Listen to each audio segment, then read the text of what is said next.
আজ সোমবার বানালাম মাছের ঝোল পটল আলু দিয়ে আর ভাতে ভাত। তো দেখো কিভাবে রান্নাটা করছি আমি আজকে। প্রথমেই কড়াটা গরম করে তার মধ্যে গরম তেলটা দিয়ে দিলাম। তার মধ্যে মাছগুলো একটু লাল লাল করে ভেজে নেব।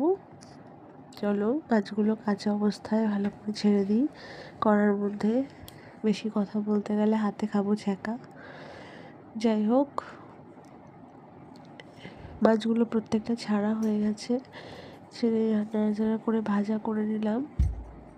খুব সুন্দরভাবে লাল লাল করে ভাজা হয়ে গেছে মাছগুলো। এবার মাছটা তুলে তার মধ্যে পটল আলুটা দিয়ে দিলাম ভাজতে। পটল আলুটা লাল লাল করে ভেজে নিয়ে ওই তেলের মধ্যে দিয়ে দেবো একটু সামান্য জিরে ফোড়ন।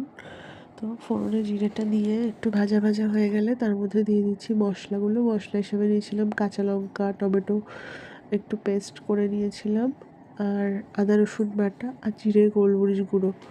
ব্যাস এইটাই আজকে আমার রান্নার মশলা। তো এর মধ্যে আমি মাছ আর ঝোল আলুটা দিয়ে দিলাম মশলায় তেল ছেড়ে গেলে। তো এবার ঝোলটা ফুটে যাক ভালোভাবে, একটু চেখে নিই নুনটা হয়েছে কি দেখে নিই।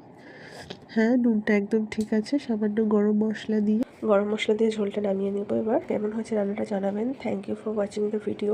গলার অবস্থা খুব খারাপ, ভুল ত্রুটি মাপ করবেন।